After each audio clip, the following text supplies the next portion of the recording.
Hi guys, Sam Logan here. Just before I start this video, I just want to tell you about a program I've designed called Complete Commando. It's geared up to get people ready for Royal Marines training and military training as a whole. £10 a month or £9.99 a month, and it's specific to the individual. So first week is test week. Off of those scores you get from there, the training becomes specific to the level you're at, and it's all geared up to make sure that you pass military tests. So we've had people failing their PJFTs and then a few weeks later passing with flying colours, getting ready for ROP and recruit training, and also on the army side, RAF and Navy as well. But it's specific for Royal Marines, but obviously open to other people as well. It also comes with a Facebook community, so you'll be joined with like-minded people, and probably a lot of people you'll be signing up with as well.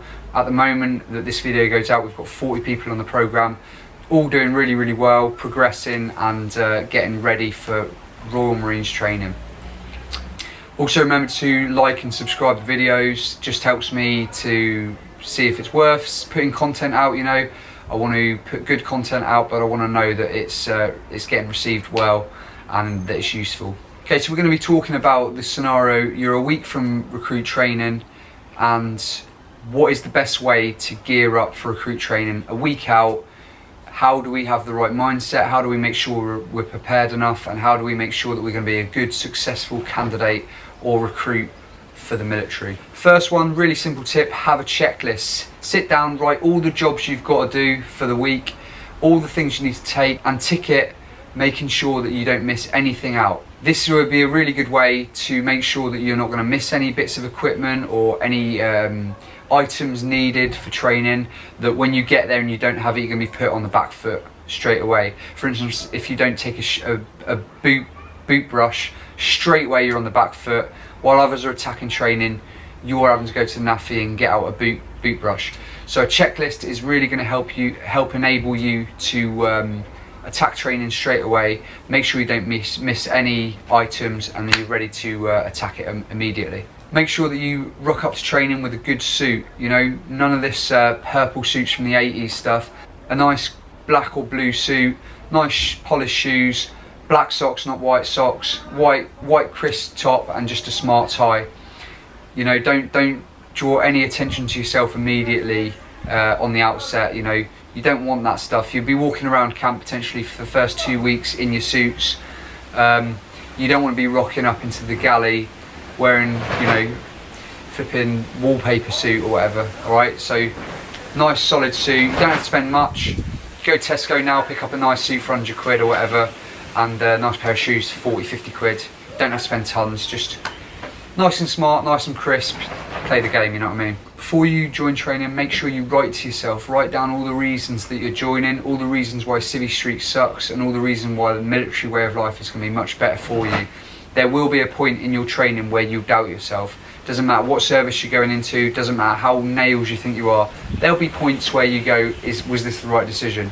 So it's really important to have that, so that when you have got those tough times and you are considering if this is the right thing for you, you can look back at your notes and go, okay, this is the reason I've joined the military.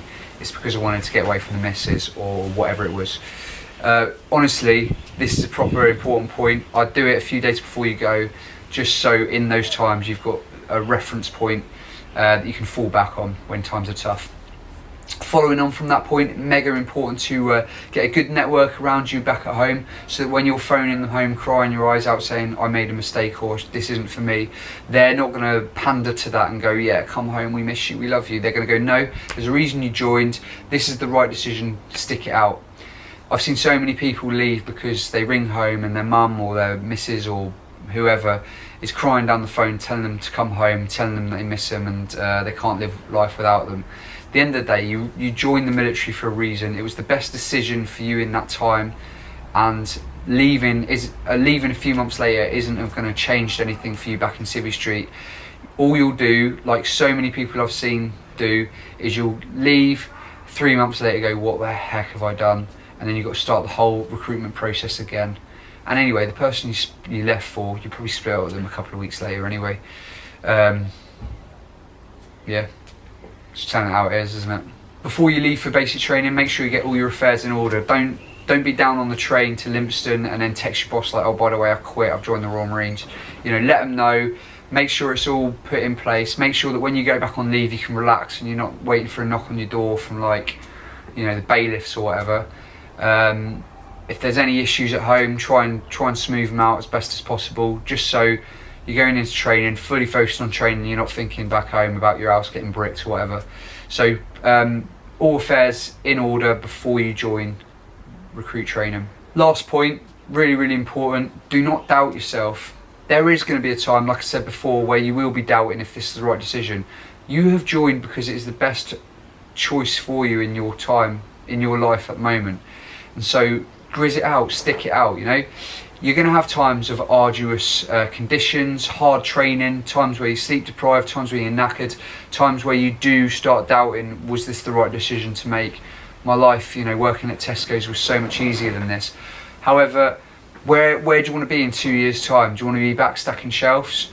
Or do you want to be out travelling the world in one of the coolest jobs, incredible environments that not many people around the world will get to ever see or visit, doing jobs that, again, very few people will ever do?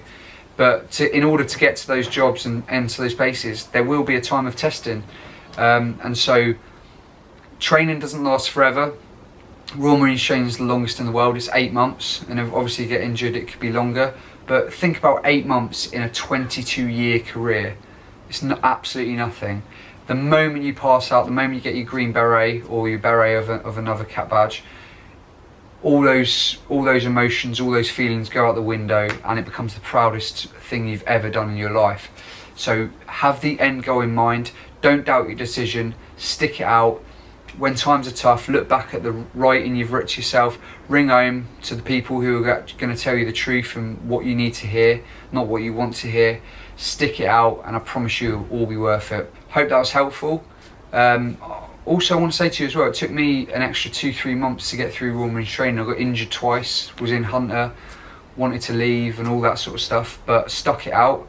You know, it actually turned out to be a good thing, because rather than just knowing my troop, the like 11 that passed, or 12 that passed out from the originals, it meant I knew all them.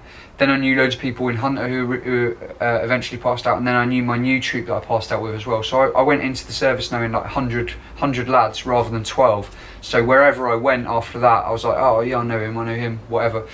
And it actually became a good thing. So all bad things can be turned to a positive. It's all about your mindset. Getting injured in training never affected my career in the long run. You know, in fact, it helped me hone in on the skills and the issues that I was struggling with, and I could focus more on them, and then become a better soldier in the long run. So you're gonna have setbacks, but don't let them define you. Don't let them make you leave. Grizz it out, and it'll be worth it in the end. Hope that's helpful, guys. Remember to like and subscribe, and if you want any advice or anything, just message me on Instagram or Facebook, Sam Logan Fitness. I'm a PT, into all my nutrition, mobility, conditioning, strength training, Olympic lifting, boxing. So any of those areas, hit me up, and I'll see what I can do to help you. Cheers, guys.